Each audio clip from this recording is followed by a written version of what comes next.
สบายดีทุกคนมื้อนี้ก็หน่อยก็สิมาวางแผนสิปลูกมักทั่วกับมักแตงเนาะนี่เป็นบอนจัดเตรียมหลังจากหน่อยก็สิมาเสียหญ้าเนาะเสียหญ้าออกก่อนเนาะแล้วก็สิใส่บอนคุมนี้เพื่อให้เป็นพุ่นเนาะแล้วก็สิให้มันสะอาดให้มันเป็นเกลี้ยงดีเพื่อสำบายเฮาดูแลเนาะสำบายเฮามาบัวระบัดใส่พุ่นต่างๆเนาะนี่เป็นสิ่งที่ดีเนาะ อันนี้สามารถใส่ตีนรถสามารถใส่ตีนรถไทยรถจักรไปได้เนาะสิ่งที่เขาปะแถวห้านแถวตลาดเขาก็สามารถเอาไปใส่เอาไปเห็ดเพื่อสบายใส่พุ่นใส่ยังให้มันนะมันสบายเฮาฮดเนาะสบายอันนั้นเตียนยางรถที่เขาปะสามารถใส่ให้มันเป็นประโยชน์ได้เพื่อสะดวกสบายนะก็เริ่มเสียเนี่ยเสียไปเรื่อยๆนะ ให้มันงามพื้นที่เราอย่างหน่อยให้มันสะอาดเนาะจากนั้นเราก็สิมา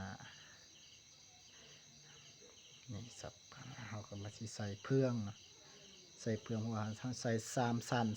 ชั้นลุ่มสุดคือเราต้องเอาขี้งัวขี้ควายแล้วเราก็ใส่ชั้นลุ่มเนาะชั้นเทิงเราก็ใส่แกบหลังจากเราใส่ใส่เพื่องเนาะใส่เพื่องเราก็เอานำต่างๆนี่ก็เลยมาสีมาจุดนะครับก็จุดนี่เป็นชั้นที่2นี่พอจุดแล้วจุดไฟให้มันไหม้เพื่อให้ให้มันเป็นสีดำๆแล้วเพื่อสามารถมาละลายได้นะเป็นพุ่นธรรมศาสตร์หลังจากจุดเราก็หดน้ำให้มันซุ่มๆหน่อยหนึ่งเพื่อให้มันงามนะเพื่อเวลาเราปลูกใส่ผักใส่หมักตัวก็สามารถมันแตกงอกใบไว้นะและก็สามารถมันหากมันสามารถรอเลี้ยงหากมันเพื่อลำต้นมันจะงามนะหมากใบไม้มันก็จะสามารถเคี้ยวไว้อันนี้เป็นสูตรบ่ตายตัวนะครับก็สามารถเฮ็ดแบบอื่นแบบนั้นก็ได้เนาะอันนี้ให้เขาหน่อยใส่ชั้นลุ่มสุดก็คือขี้งัวขี้ควายและชั้นที่2ก็คือแกบมันจะเพืองหลังจากเขาใส่เพืองเขาก็จุดให้มันเป็นสีดำๆเนาะ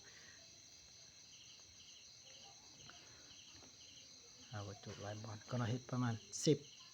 บ่ฮอด10บ่ประมาณ10คุมนี่แหละ10คุมหดนะจะลานน้อยนะเด็กน้อยเขามาลินแล้วเขามาเบิ่ง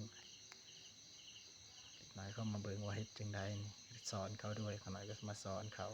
นอกจากนั้นเขาก็เอาพุ่นนี่เป็นชั้นที่2นี่เป็นชั้นที่3ชั้นที่สุดท้ายเขาก็เอาพุ่นที่เขาเอิ้นว่าพุยชีวภาพนะพุยที่มาจากใบไม้และก็มาจาก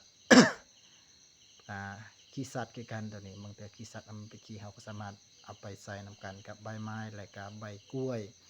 และกับใบหยังก็ได้สามารถมาหมักกันแล้วมันเป็นพุยนะนี่บ่ดินงามสีดำๆนี่บ่งามไปเลยเป็นดินสีดำๆเลยมันแต่ปกติถ้าเป็นมันเป็นใบไม้ใบกล้วยใบต่างๆแล้วสุดท้ายมันกับปฏิกิริยาสามารถกลายเป็นดินได้นะ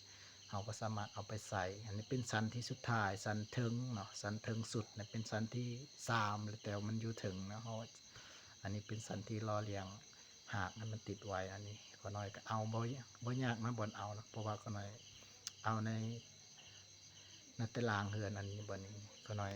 เอามามักบ่นี้เลยเนาะเพราะว่าเราสามารถหดเราก็สามารถล้างถ้วยล้างจานหรือว่าล้างตั้งแต่เราสามารถหดปะในหลุมเนี่ยมันก็สามารถปฏิกิริยาเพราะว่าไม้หรือว่าต้นกล้วยต่างๆสามารถเป็นพุ่นได้เนาะมันจะกลายเป็นดินเราปะไว้โดนๆมันจะกลายเป็นดินเราก็สามารถไปใส่ผักใส่พืชต่างๆโอ้ได้ดีพี่น้อง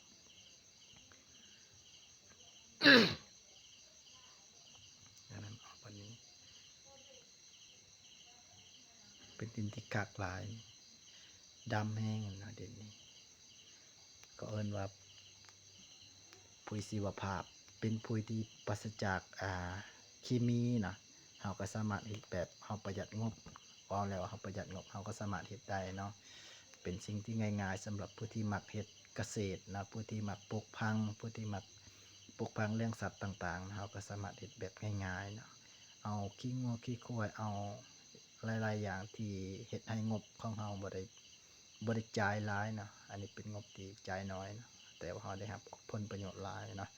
อันนี้ก็เป็นสิ่งที่ขน้อยเฮ็ดไว้เรียบร้อยนะอันนี้ขน้อยก็เอาแพร่อ่าเอากระสอบเนาะบางทีก็เอามุ้งขาดนะครับก็สามารถมาอบไว้นะครับเพื่อให้มันปฏิกิริยาหรือว่าให้มันเข้ากันนะหลังจากนั้นเราจะมาปลูกอันนี้ก็ยังบ่ทันได้ปลูกเทื่อขน้อยมีแต่เอาพุ่นเอาขี้แกะเอาแกบใส่ต่างๆแล้วเอาก็ใส่เพื่องใส่ดินที่เรากะเกียมไว้แล้วก็สิกะเกียมไว้แบบนี้ หลังจากนั้นหลังจาก4-5 มื้อบ่แล้วขน้อยจังสิปลูกอย่าลืมติดตามคลิปต่อไปนะเป็นสิ่งที่ขน้อยอยากเฮ็ดต่อไป อันนี้ขน้อยฝากให้กับพี่น้องถ้าผู้ใดสนใจอยากเฮ็ดกาสามารถติดต่อหาขน้อยได้เนาะขน้อยก็สามารถสอนวิธีการเฮ็ดวิธีการผสมวิธีการเฮ็ดปุ๋ยต่างๆนะในการที่จะปลูกผักมักทั่วหรือว่าสิปลูกมักแตงหรือสิปลูกผักกาดปลูกหยังปลูกพืชมีลำหรือว่าปลูกพืชมีเครือขน้อยก็สามารถสอนได้นะถ้าพี่น้องเลยสนใจเนาะอันนี้เป็นคลิปที่ขน้อยเริ่มเฮ็ดใหม่เนาะขน้อยเฮ็ดไปเรื่อยๆเนาะอย่าลืมติดตามคลิป YouTube เนาะทาง YouTube เนาะพวกนายก็สิเฮ็ด YouTube เนาะก็สามารถติดตามใน YouTube เนาะอันนี้เห็นบ่เอาติดรถหลังจากนั้นขน้อยก็สิมาตัดไม้แต่ว่ายังบ่ทันฮอดรายการนั้นก็เฮ็ดหาขั้นตอนหนึ่งเป็นขั้นตอนตำอิฐขั้นตอนแรกขั้นตอนที่1เห็นบ่พี่น้องมีอะไรครับปกปิดไว้นะบางเทื่อไก่ก็สิมาเคี่ยพุ่นเฮาอาจจะเสียหายนะนี่ครับเวลาเราปลูกไว้แบบนี้มันบ่สามารถที่จะมาเคลียร์ได้นะนี่เห็นบ่งามหลายพี่น้องอย่าลืมติดตามคลิปต่อไปนะขน้อยก็จะเฮ็ดไปเรื่อยๆเฮ็ดจนมันสำเร็จพุ่นแหละจนได้กินพุ่นแหละจังสิเซาเฮ็ดนะบางเทื่อก็เฮ็ดจนพุ่นแหละเฮ็ดโดนๆนะเฮ็ดไปเรื่อยๆนะว่าแล้วเฮ็ดไปเรื่อยๆเพื่อจะได้กินเนาะประหยัดงบประหยัดทุนเนาะเฮางบบ่หลายต้องเฮ็ดแบบนี้เพื่อเอิ้นว่าเกษตรสวนครัวนะพืชสวนครัวว่าหยังเลยว่าพืชสวนครัวสามารถกินได้ทุกมื้อนะสามารถเฮ็ดได้ง่ายๆบ่ต้องยากเฮามาแต่เวียกแต่งานเฮาก็สามารถเฮ็ดได้เนาะเพราะว่ามันอยู่ติดกับเรือนเฮาลงจากเรือนเฮาก็ลงไปเฮ็ดโลดง่ายๆเนาะบ่ว่าใส่พ่นรดน้ำต่างๆเนาะเฮาก็สามารถเฮ็ดได้เนาะนี่ก็เป็นต้นกล้วยที่ขาน้อยปลูกก็ประมาณ3-4 เดือน5 เดือนนี่แหละมันก็ใหญ่ไวเด้พี่น้องแต่ว่ายังบ่ทันได้กินหมากมันเทื่อเนาะอันนี้ก็เป็นเครือนี่ก็เป็นเครือหมากหยังเขาเอิ้นหมากแปบว่านี่ก็ต้นหมากสิดานะต้นหมากสิดาก็เริ่มใหญ่นี่พี่น้องบางต้นก็ได้กินแล้วอันนี้ก็หมากทั่วแห้เขาเอิ้นนะอันนี้เป็นส่วนขาน้อยอยู่ในติดกับเพื่อนนะ ขาน้อยก็เริ่มเฮ็ดเริ่มปฏิบัติมาหลายปลูกมาหลายอย่างปลูกหลายอย่างเลยเนาะที่อยู่ในสวนขาน้อยบ่ว่าต้นมะฮุ่งต้นบอนนี่เห็นบ่ต้นมะฮุ่งขาน้อยมากหลายเด้แต่ว่าพี่น้องอยู่ในบ้านเขาก็เลยมาขอกินก็เลยแบ่งให้เขาจนหมดแล้วนี่อันนี้ก็เหลือแต่ต้นมันเนาะก็ขอบใจเนาะสำหรับคลิปนี้เนาะ